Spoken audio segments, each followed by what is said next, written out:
My name is Emily Carver. I'm 27, and until recently, I thought I had my life figured out.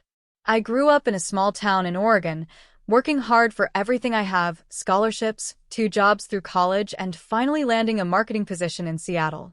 For the first time in my life, I felt like I was living a dream. I had a great job, great apartment, and an amazing fiancé, Ryan Fletcher. At least, that's what I thought. Last weekend, Ryan invited me to dinner at his parents' house. It wasn't our first dinner there, but it was the first one where the entire Fletcher family would be present, including Ryan's older sister, Vanessa, who was flying in from Chicago. I was nervous but hopeful. I wanted them to see how much I loved Ryan, to feel like part of their family. I brought a bottle of wine, even baked my grandmother's pie recipe, just trying to make a good impression. But from the moment I walked in, I felt small. His mother, Margaret, glanced at my dress and said with a polite but cutting smile, "Oh, you wore that? How casual." His sister whispered something under her breath that made everyone chuckle. And when I tried to join in the conversation, his father, James, interrupted me with, "Sweetheart, maybe leave the business talk to the men." I sat there, smiling politely, feeling my throat tighten. By the end of dinner, my pie was untouched, my wine ignored, and my dignity completely trampled. I smiled. I stayed quiet, but that was the last time I let anyone treat me like I didn't belong. Growing up, I always felt like I was living in the shadow of my older brother, Tyler Carver. He was the golden child, popular in school, athletic, and always praised by our parents, Linda and Robert Carver. I, on the other hand, was the quiet one. I remember walking into the living room with a straight-A report card only to hear my mom sigh and say, "That's nice, Emily, but Tyler just got promoted to captain in his soccer league." Even small achievements felt invisible. I wanted their approval, craved their pride, but it always seemed just out of reach. At home, my father was distant. Robert worked long hours and came home emotionally unavailable, offering advice only when I did something wrong. My mother, Linda, was critical, often comparing me to other kids, my cousins, or even strangers she admired. Despite all this, I tried to be the perfect daughter. I excelled in school, helped around the house, and spent endless hours trying to please my family, hoping one day they'd see me. Tyler, in contrast, rarely had to try. His success was taken for granted, and he rarely faced scrutiny. I couldn't help but notice the double standard. No matter how hard I worked, I was always less than. These patterns left deep scars. I learned to hide my pain behind polite smiles and to push down my anger. I became the kind of person who would sacrifice her own happiness to avoid conflict, always putting others' approval above her own needs. And now, sitting at Ryan's parents' house, those old feelings resurfaced. The jabs, the laughter at my expense, the silent judgment. It all reminded me of home. That childhood lesson, that no matter how hard I tried, I might never be enough, echoed painfully in my mind. But something inside me had shifted. I wasn't that scared little girl anymore. I wasn't going to sit quietly while being humiliated. I just didn't know how much longer I could hold back. After that disastrous dinner, I tried to shake it off. I told myself, "It's just one night, Emily. They don't define you." But over the next few weeks, the tension kept building. Every time I visited the Fletcher family, I felt like I was walking into a minefield. I made every effort to fit in. I learned Margaret's favorite flowers, baked cookies exactly the way she liked, and even studied family traditions to participate correctly. I stayed up late planning small surprises, organizing Ryan's father's birthday brunch, helping Vanessa with her moving arrangements, anything to prove that I was thoughtful, considerate, and worth their time. I also worked harder than ever at my marketing job, taking on extra projects so I could afford expensive gifts or trips they'd approve of. I told myself these sacrifices were temporary, part of earning a place in Ryan's family. But no matter what I did, nothing was enough. Margaret would subtly critique the meals I prepared, James would dismiss my opinions, and Vanessa's sarcastic remarks made me doubt every choice. Even Ryan, who loved me dearly, seemed to shrink into indecision. He wanted me to stay calm, but his passivity made me feel utterly alone. The tipping point was subtle at first. At a casual brunch, I suggested a new family activity, a small volunteering project. Margaret scoffed, saying, "That sounds exhausting. Can't you just let the professionals handle it?" Vanessa laughed, making a sharp joke about me being too ambitious for my own good. I tried to laugh along, but my chest tightened. Every word felt like a reminder that no matter how hard I tried, I wasn't welcome. My efforts, my sacrifices, my love for Ryan, all invisible. For months, I had played the part of the perfect fiancé, keeping my anger in check, swallowing my hurt. But inside, resentment was growing. I felt trapped in a pattern I recognized all too well, the same one from my childhood, where no matter how much I gave, I was always the outsider, always less than. And that night, at what should have been another simple dinner, everything came to a head. The small, dismissive remarks, the thinly veiled insults, they finally broke me. Something inside snapped. It was a Friday evening, and Ryan had invited me over for dinner with his parents and sister again. I tried to calm myself, telling myself this time would be different. But the moment I walked into the house, I could sense the tension. Margaret greeted me with a tight-lipped smile. James barely looked up from his newspaper, and Vanessa's eyes sparkled with that familiar mischief. I forced a polite smile, carrying a small bouquet of roses, hoping it might soften the mood. Dinner started normally, but the calm didn't last. When I mentioned a recent promotion at work, James interrupted.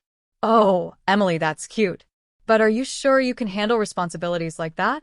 Marketing isn't exactly serious work." I felt my cheeks burn, but I tried to laugh it off. Then Vanessa leaned in, smirking. "You know, Mom says anyone can impress for a night. But living with people long-term? That's a whole different story." Margaret nodded slowly, giving me a look that cut deeper than any words. I wanted to defend myself, to tell them they had no right to belittle me, but my voice caught in my throat. Ryan stayed silent, fidgeting with his napkin, avoiding eye contact. I realized I was utterly alone in that room. By dessert, the insults became more direct. Margaret commented on my outfit, Vanessa made fun of my accent, and James joked that maybe Ryan should reconsider his choice. I could feel the years of swallowed anger boiling inside me. The little girl who had spent her entire life trying to please critical parents and living in her brother's shadow refused to be quiet anymore. I stood up abruptly, knocking my chair slightly back. "I'm done," I said, my voice steady, but filled with fury. Without waiting for a response, I walked out of the house, the door slamming behind me with a sound that echoed my anger and pain. For the first time in years, I felt free. The weight of needing their approval, the constant comparisons, the humiliation, it was over. After that night, I knew I couldn't go back. I couldn't return to a place where my worth was constantly questioned, where every gesture of love or effort was met with criticism or dismissal. I decided it was time to vanish, not out of revenge, but out of survival. I started by quietly selling some of my belongings, packing only what truly mattered to me. My apartment lease in Seattle ended that month, so I let it go without renewing. I took a modest severance from my job and began searching for a fresh start, somewhere I wouldn't be defined by other people's judgments. Eventually, I moved to Portland, a city I had always admired from afar.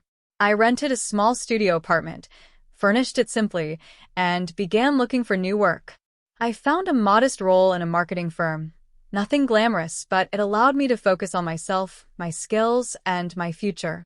The first few months were lonely.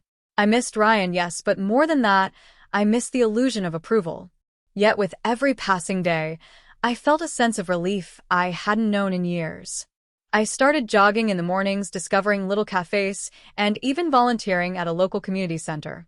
Slowly, I built friendships with people who didn't judge me or belittle me, people who valued me for who I was. The emotional transformation was profound. I began to recognize my own worth, independent of anyone else's opinion. I celebrated small victories, successfully leading a marketing campaign at work, hosting a dinner for my new friends, even buying a small piano, and taking lessons for the first time since high school. Most importantly, I realized I no longer needed to seek validation from Ryan, his family, or anyone from my past. I was capable of building a life filled with respect, love, and peace, entirely on my own terms. For the first time, I felt truly free. The girl who once craved approval now stood tall, confident, and unafraid. I had reclaimed my life, my dignity, and my voice. A few months into my new life, the past started creeping back in. Ryan called once or twice, apologetic and hesitant, trying to explain himself. I listened politely, but kept my distance. Then the messages began, subtle at first, like Vanessa sending a text saying, "I didn't mean for things to get so out of hand. Hope you're okay." Margaret and James started spreading stories through mutual friends, painting me as overly sensitive or dramatic. They called, left voicemails, and even sent flowers with notes that seemed sweet but carried a heavy undertone of manipulation. I felt a pang of old frustration, the same one that had haunted me as a child. My parents, though miles away, had always tried to control my choices, guilt-tripping me for the tiniest missteps. Now Ryan's family was doing the same. One evening, I received a call from Ryan himself. His voice was soft, almost pleading. "Emily, we made mistakes. I know we hurt you. Can we at least meet and talk?" I took a deep breath, remembering all the times I had bent over backward to be perfect for them, and all the times it wasn't enough. I realized I was no longer the girl who needed to be forgiven or accepted to feel worthy. I politely declined, saying, "I appreciate your concern, but I'm doing well. I've built a life I'm proud of. I hope you can respect that." After that, the attempts became less frequent, and I felt a strange calm. The power dynamics had shifted. I was no longer the desperate girl seeking approval. I was someone who had found strength and peace on her own. Even when they tried manipulative tactics, calling with fake emergencies or creating situations to make me feel guilty, I didn't falter. I had learned to protect my peace, my boundaries, and my dignity. I was no longer a participant in their games. I had chosen myself, and that choice made me stronger than I had ever been. Looking back, I realized that walking away from Ryan's family was the hardest yet most empowering decision of my life. At first, I doubted myself, questioning if I had overreacted or let my pride take over. But as months passed in Portland, as I built my new life, I understood something vital. My self-worth is not dependent on anyone else's approval. I now wake up each morning excited about my day, surrounded by people who respect and value me for who I am. I no longer bend to meet unrealistic expectations or tolerate insults disguised as advice or concern. The quiet moments, sipping coffee in my small balcony, playing piano, laughing with friends, are my reminders of how far I've come. The lesson I want others to take from my story is simple.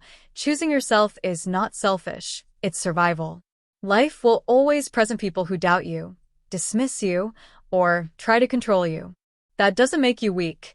It gives you the opportunity to find strength within. Family, by blood or by connection, is not always a safe space. Real family is shown through respect, love, and support.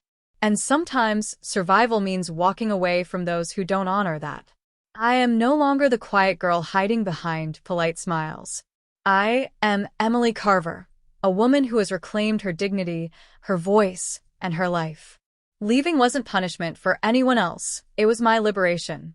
To anyone listening, remember this: you are allowed to choose yourself, to walk away, to build a life where you are cherished. And when you do, you will find a peace that makes every insult, every dismissal, every moment of doubt worth leaving behind. I am living proof that you don't need permission to thrive.